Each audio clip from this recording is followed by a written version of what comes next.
Oh, you told them your plans. Every single one. You laid out your vision with the full fire of someone who believes in what they are building. You were excited, transparent. You thought openness was strength. You thought sharing was trust. And then, nothing. Someone moved faster. Someone blocked you. Someone took the idea and wore it as their own. You stood there, watching the future you described being lived by someone who never said a word about theirs. And the worst part? You still don't know who. You still don't know when it turned. You just know something is wrong. Someone always seems to be one step ahead. Not because they are smarter, not because they work harder, but because they learned something you were never taught. They stopped showing their hand. Think about the last time you were blindsided. The project you described freely, gone. The relationship where you gave everything away, shattered. The opportunity where you announced your move too early, stolen. You were not naive. You were not weak. You were operating on rules that no longer apply. The world you were taught to trust, the honest world, the meritocratic world, that world does not exist inside boardrooms. It does not exist in politics. It does not exist in the quiet hierarchy of a dinner table where power is always present, always feeding, and never visible. You have been playing chess like it is poker. You have been showing cards in a game of silence. You feel it, don't you? That gnawing sensation when you realize, the moment you revealed your intentions, everything changed. The energy shifted, eyes moved, plans quietly redirected around yours. Not with malice always, sometimes with envy, sometimes with strategy, sometimes with a cold, mechanical indifference that says, I will take what I need, and your transparency just made it easier. This video is not about revenge. It is not about becoming a villain. This knowledge is for protection, not destruction. But it begins with one brutal admission. You have been a gift to every person who ever wanted to stop you. Every time you announced your next move, you handed someone a map. Every time you vented your frustrations openly, you handed someone a weapon. Every time you asked for validation before you acted, you handed someone a clock. Time to position themselves around you before you even started moving. The most powerful people in every room you have ever entered are not the loudest. They are the ones you cannot read. The ones whose plans you cannot anticipate. The ones who seem to always arrive after you've already lost. And you've been watching them thinking, how? Today you will know. Your openness felt like virtue. It was not. In the architecture of power, and power exists everywhere people gather, in offices, in families, in friendships, in every structure where resources or respect or love is limited. Openness without discernment is a liability, not a moral failure, a strategic one. You were taught to share, taught that honesty builds trust, taught that if your intentions are good, people will respond with goodness. That is a story of someone who wants to manage you. Right now, something inside you is shifting. That shift is not darkness. It is clarity. Let's go even deeper. You have not just been showing your hand. You have been showing your fears. When you overshare, you expose the soft underbelly of your ambitions, every insecurity, every timeline, every need. And insecure people weaponize that. Not always intentionally, sometimes just by nature. Weakness draws exploitation the way candles draw moths. Not because the moth is evil, but because that is what moths do in darkness. You thought you were building relationships with transparency. Some of those relationships were simply moths, learning the geography of your flame. And here's the cruelest part. The people who have beaten you most consistently, they did it not with superior intelligence, not with greater resources, not with more talent, but simply with restraint. They kept quiet. They observed you while you performed. They let you announce, and they positioned. They let you celebrate early, and they prepared. They let you trust them completely, and they decided, privately, silently, behind the expressionless mask of friendship, what they would do with that trust. This is the world you are actually living in, not the one you were taught about. The real one. You are not here to be managed anymore. Something brought you to this video. Probably a loss, probably a betrayal, probably a moment where you realized the openness that you wore like a badge of honor was functioning in someone else's hands, like a key to your destruction. That pain is important. Do not suppress it. Use it. Let it be the last time you hand someone that key before you have decided, fully, strategically, with cold precision, whether they deserve to know that you even own a door. Welcome to the beginning of your silence. Your pain has a name. It is called exposure. And exposure, in a world of power dynamics and silent competition, is the single greatest liability you carry. Every word spoken about a dream before it is real is a dream that can be killed. Every emotion shown to someone who does not deserve it is ammunition stored for a moment you cannot predict. Every boundary announced in advance is a boundary they can engineer around. You are not paranoid for thinking this. You are late to a game that has always been played by people who simply never told you the rules. Before we go deeper, I want you to understand something. What you are about to learn is not about becoming cold. It is not about becoming heartless or isolated. The strongest players in history were not monsters. They were strategically selective. They chose, with precision, who received their vulnerability, who received their plans, and who received only the version of themselves that served the moment. That is not cruelty. That is mastery. And mastery is what this video is built around. 10 lessons. 1 complete recalibration of how you move through the world. Let's establish what we mean by showing your hand. It is not just sharing plans. Showing your hand is everything you do that signals what you want, what you fear, what you need, what you value, and when you are about to move. It is the excitement in your voice when you talk about something you haven't started yet. It is the anxiety you reveal when you ask for reassurance. It is a relief you show when a conflict ends. It is a celebration you perform before the victory is complete. Every signal is a data point, and data, in the wrong hands, becomes a weapon. The moment someone knows what you want, they hold power over you, not because they are powerful, but because desire creates predictability. Predictable people are easy to block, easy to manipulate, easy to outpace. You became predictable, not because you were foolish, but because you were taught that desire should be shared, that goals should be proclaimed, that transparency signals integrity. In certain rooms, in certain relationships, that is true. But in the rooms where power lives, in career negotiations, in competitive environments, in any hierarchy where your advancement affects someone else's position, proclamation is suicide. Drop this in the comments right now. I have been playing the wrong game. Because if this is landing, if any part of your history is scrolling through your mind right now connecting to what you are hearing, then you already understand what this section was built to do. Not to shame you, to awaken you. The old pattern ends here. The next thing you learn will be the beginning of a completely different kind of movement through the world. Quiet, calculated, unstoppable. Before we move to the next section, understand this. The pain you have felt from betrayal, from being outmaneuvered, from watching others benefit from your openness, that pain was not a character flaw in you. It was a natural consequence of operating in a world you were given incomplete information about. Today, that ends. The lessons ahead are not theories. They are extracted from the lives of rulers, generals, strategists, and philosophers who understood, sometimes at the cost of everything they loved, what the silence of power truly costs, and what revealing yourself truly costs more. Here is what no one tells you about the systems you operate inside. Every institution, every organization, every relationship structure has a visible layer and an invisible layer. The visible layer is what they tell you. Work hard and you will be rewarded. Be honest and trust will be returned. Share and others will share back. The invisible layer is where the actual decisions are made. Who gets promoted is not always who performs best. Who gets trusted is not always who is most honest. Who wins is not always who deserves it. It is who understood the invisible layer while everyone else stared at the visible one. The people who exploit your openness are not necessarily evil. Many of them are simply operating on a different level of awareness. They have accepted, consciously or not, that every display of emotion is information. Every stated desire is a handle. Every exposed weakness is a potential lever. They did not learn this from a book necessarily. Some learned it from a cold childhood. Some from a ruthless mentor. Some from watching what happened when they were vulnerable once and choosing to never let it happen again. The result is the same. They move through relationships and institutions as students of behavior, and you have been volunteering for their coursework.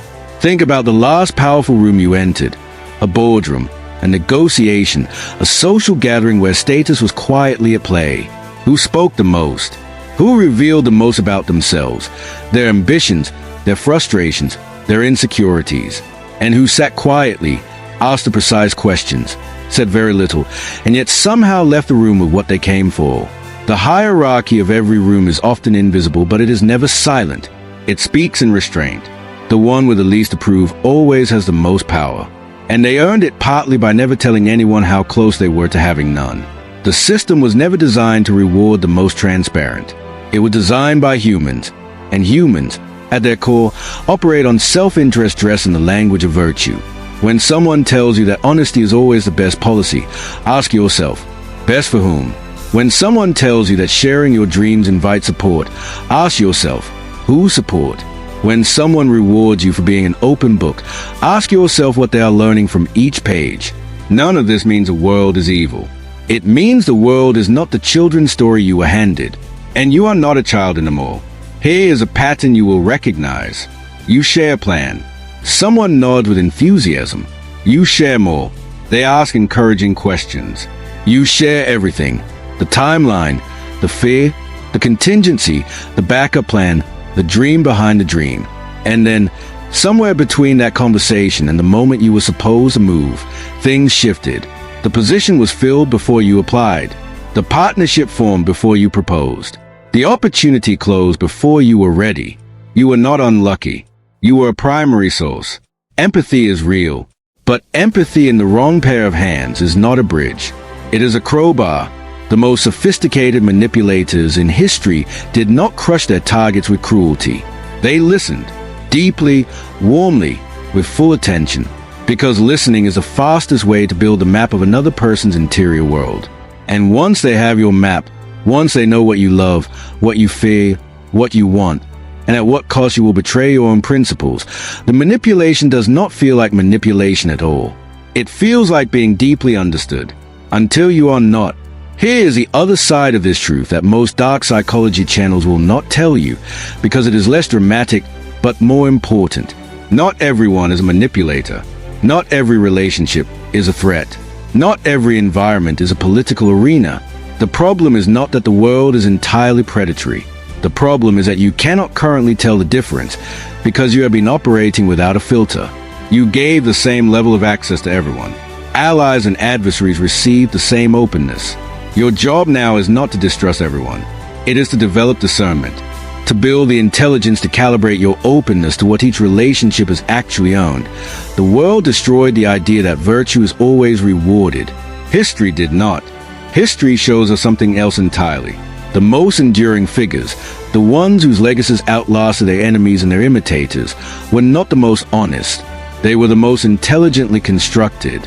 They managed their image with the same precision they managed their armies. They were generous when generosity served a purpose. Restrained when restraint built mystique. Visible when visibility served their narrative. And invisible, absolutely invisible, when the move they were making required it.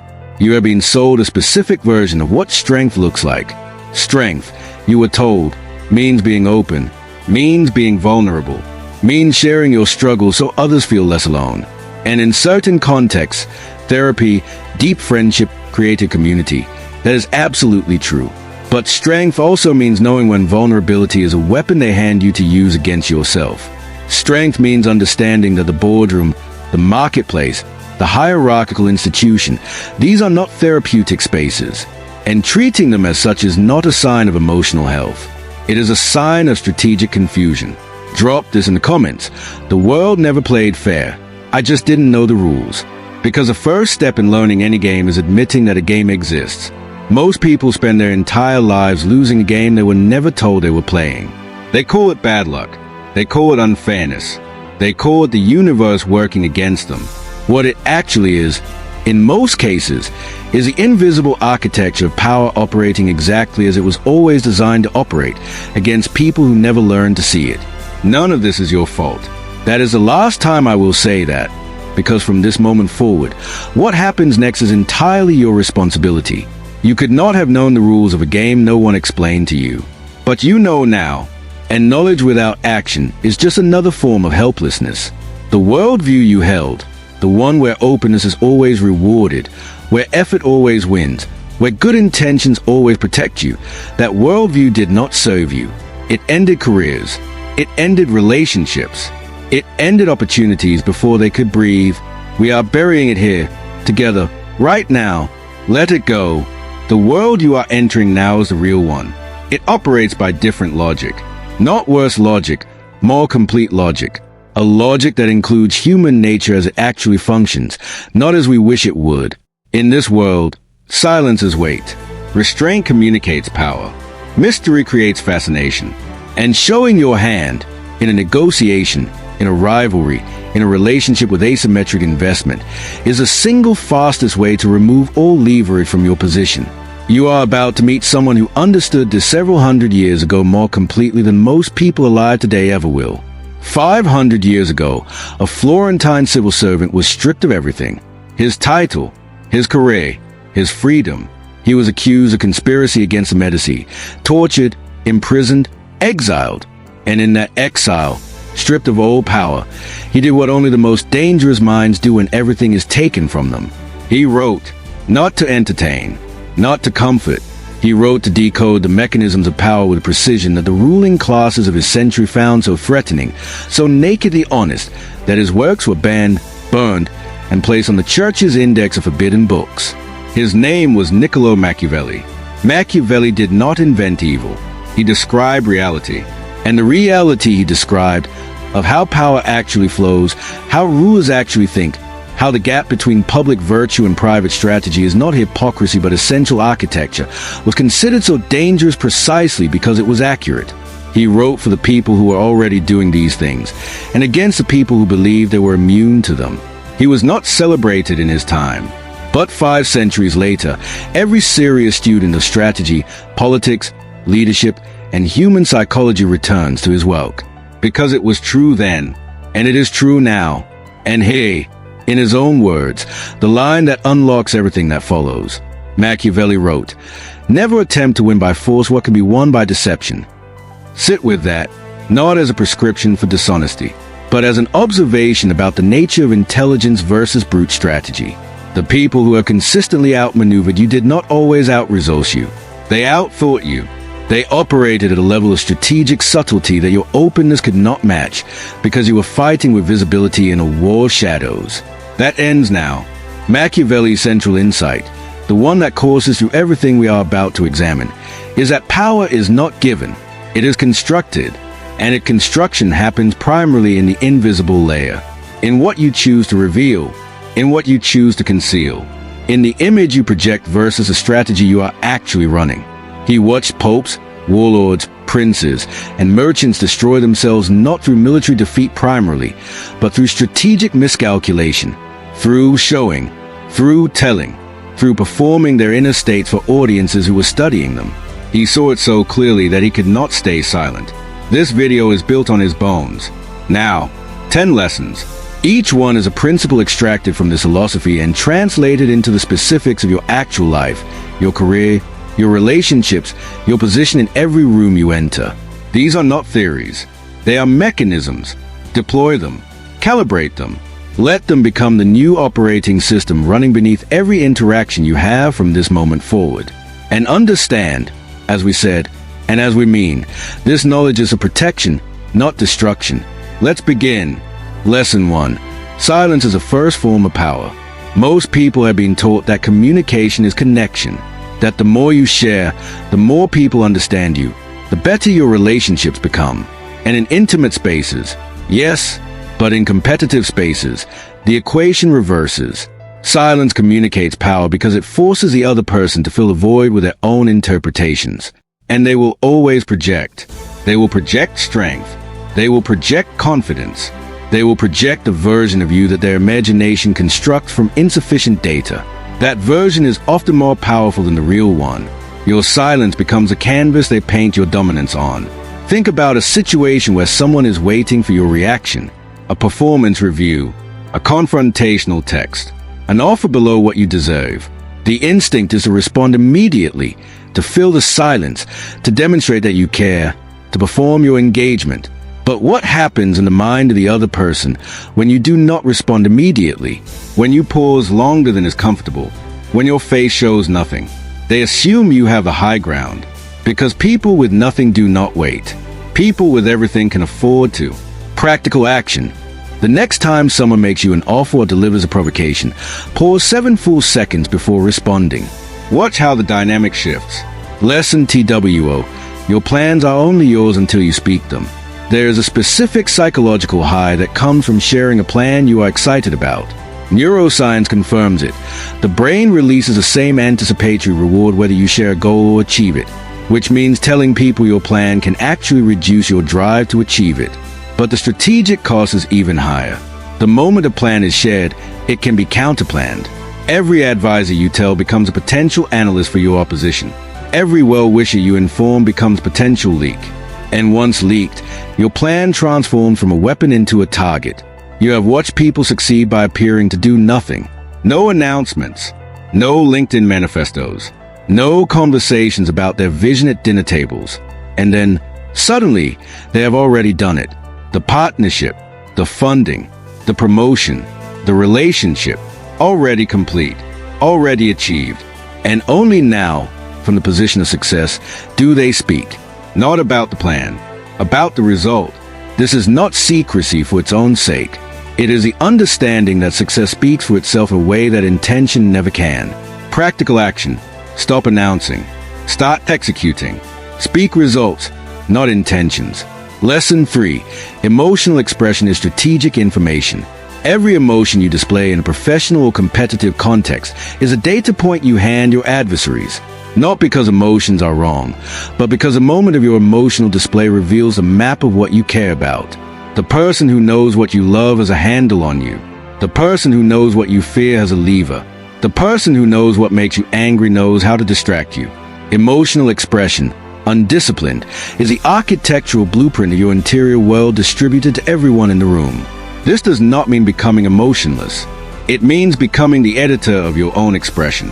The most psychologically powerful people are not those who feel nothing. They often feel more intensely than anyone in the room. They have simply mastered the gap between feeling and display. They choose what to show, when to show it, and in what measure. An outburst of anger, precisely deployed at the right moment, is a power move. The same anger displayed reflexively every time you are provoked is a puppet string they hand to anyone who wants to control you. Practical action. Next time you feel a strong emotion in a strategic context, pause. Name it internally. Then choose your display consciously. Lesson 4. Mystery is not deception, it's architecture. You have been taught that being understood is a goal of every relationship. That transparency builds trust. That the more people know about you, the more they can connect with you. And there is truth in this, in specific contexts. But there's another truth that operates simultaneously. Scarcity creates value. The person who is fully knowable is fully predictable. And fully predictable people can be fully managed. Mystery does not mean lying. It means curating. It means deciding deliberately what parts of yourself are available for public consumption, and what parts belong only to the inner sanctum of your strategy. Think about the people who fascinate you most. The ones you find yourself returning to, in conversation, in thought, in professional admiration. Are they the ones who told you everything about themselves immediately? Or are they the ones who reveal themselves slowly, selectively, at unexpected moments, in ways that made each reveal feel like a gift rather than a flood? Fascination requires incompleteness. We are drawn toward what we do not yet understand. Practical action. In your next significant conversation, answer questions about yourself with precision and brevity. Give exactly enough to satisfy, but not enough to complete. Make them want the next conversation. Lesson 5. The person who needs validation has already lost. Seeking approval before you act is not caution. It is strategic surrender. The moment you need someone else's confirmation to proceed, you have handed them a veto on your future. And they may or may not use it consciously. But you have already damaged your own authority by demonstrating that you require external permission to trust yourself. The most powerful people in any system do not ask if this is okay. They decide. Then they act. Then, if they choose, they inform. There is a vast difference between consultation and permission. Know which one you are performing. You have done this. We all have. You have an idea, and instead of executing it, you float it. You put it on the table as a question dressed as a statement. What do you think about this? And what you're actually asking is it safe to want this? Is it safe to try? Will you validate me before I risk?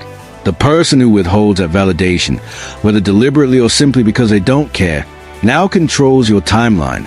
Practical action. The next decision you are currently seeking approval for, make it. Don't announce. Don't ask. Execute first. Report the result.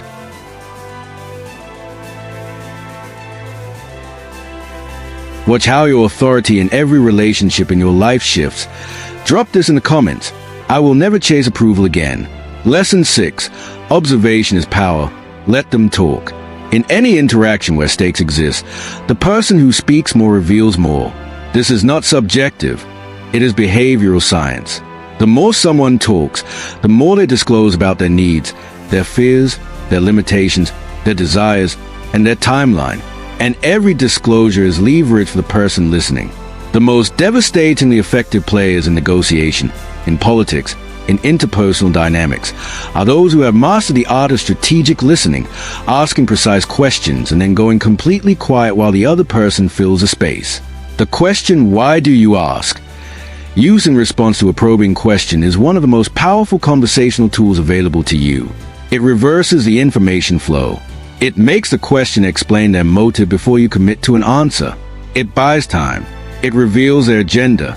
It signals that you are not responding automatically, that your information has a price and that price is context. Practical action. In the next conversation where someone asks you something that would typically make you immediately explain yourself, pause. Ask, what prompts you to ask that? Then listen to what they reveal. Lesson 7. Control the narrative, or someone will write it for you. You are not the only person crafting a story about you. Everyone who interacts with you is telling a version. In rooms you do not enter. In conversations you cannot hear. In the invisible assessments that determine opportunities, respect, access, and trust. The question is not whether a narrative exists about you. It always does. The question is whether you are actively constructing it, or leaving it to chance, assumption, and the interpretations of people who may not wish you well. The ruler who allowed the narrative of their weakness to circulate without correction did not lose to armies. They lost the stories. The executive whose reputation for indecision was allowed to grow unchallenged was passed over not because of performance, but because of the story that had formed around them. You are not just managing your actions. You are managing the interpretation of your actions. Practical action. Identify one narrative about you that you have been passive about. One story others tell about you that doesn't serve you.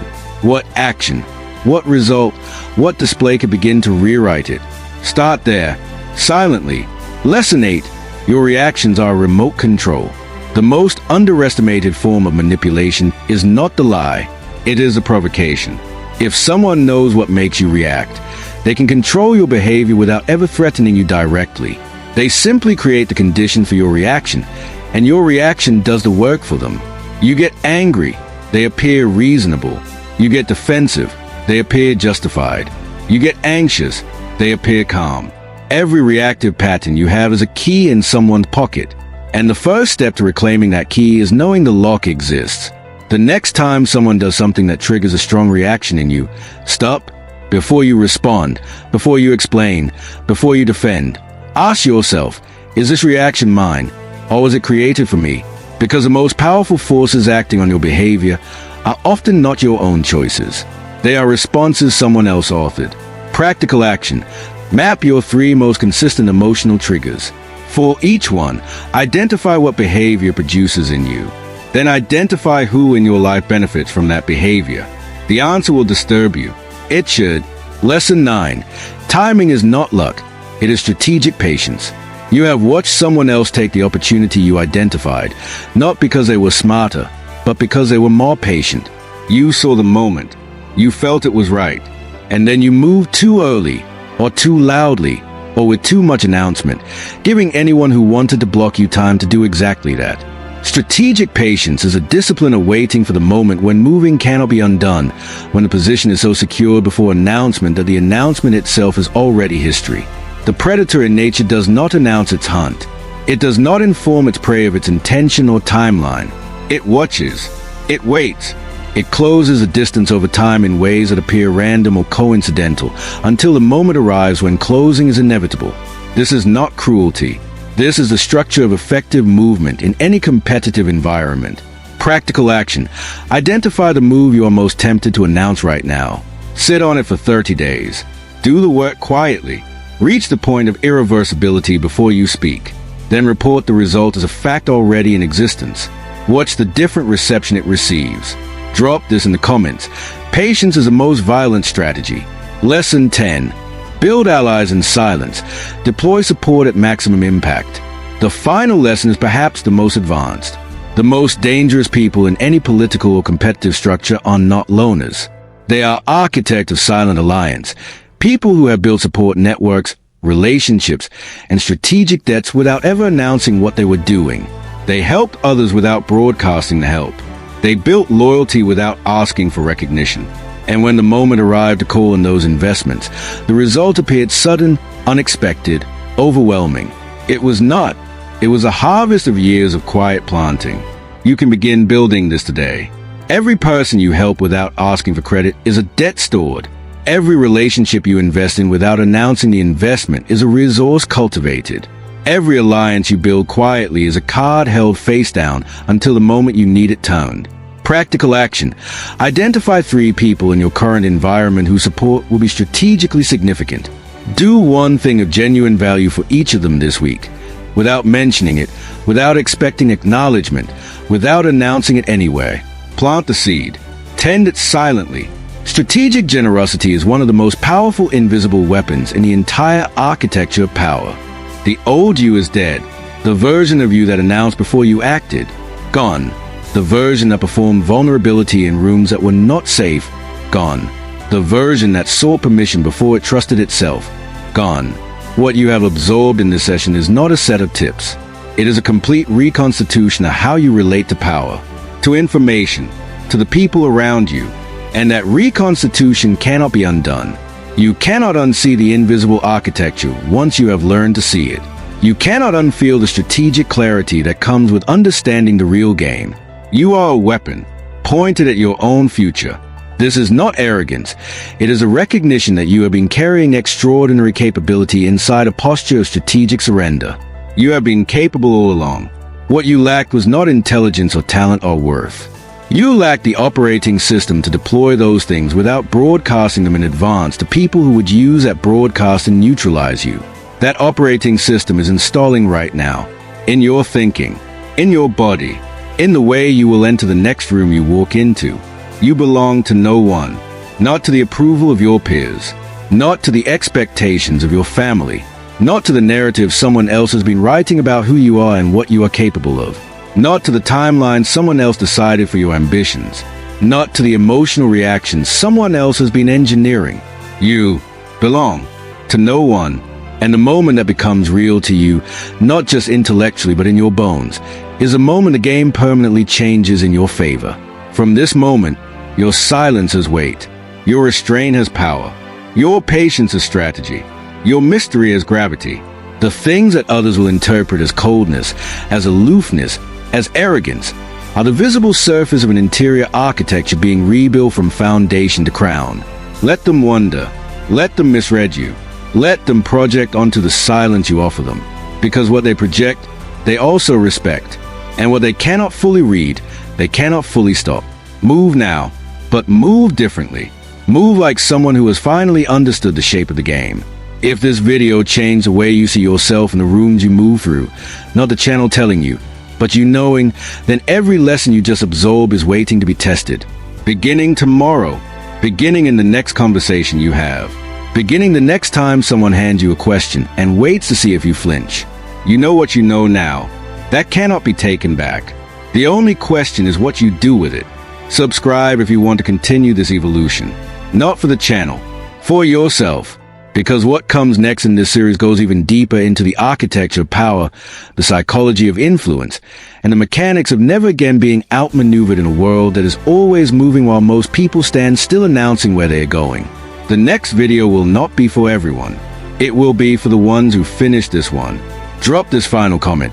I play the long game now, in silence, and mean it, not as performance, as a declaration to yourself that the old pattern is over. That the chapter where you handed people your vulnerabilities as a form of connection while they converted them into strategic advantage is finished. that the new chapter is being written in silence, in execution, in results that speak before you do. We will continue this journey together. The next exploration will examine the specific mechanisms by which people read and exploit emotional transparency, and how the masters of power constructed artificial personas that served as shields and weapons simultaneously. The lessons ahead are more dangerous than these. They require more of you. But if you finish this video, if you sat through 14 minutes of truth that most people find deeply uncomfortable, then you are already not most people. Before you go, a final thought. Every person who has ever built something extraordinary in this world, in business, in leadership, in creative mastery, in the navigation of complex human dynamics, every one of them understood one foundational truth that most people spend their entire lives avoiding. Power is not given. It is constructed in silence, over time, with patience, with precision, with the understanding that the game is always being played. Whether or not you have decided to play it, you have decided. Now play. One last question for the comments. Not a call to action. A genuine psychological question. One that, if you answer it honestly, will tell you more about your current relationship to power than any personality test ever could. Here it is. Think of the most recent time someone outmaneuvered you, blocked your plan, took your opportunity, exploited your transparency. Now answer this. What did you show them before it happened that made it possible? The silence after that question is the beginning of your answer, and your answer is the beginning of everything that comes next. Most people will watch this, nod their head, and change nothing. Machiavelli called them the weak, but you watched until the end. That already makes you different. Subscribe now, because what comes next is not for everyone. Power favors those who stay close to it.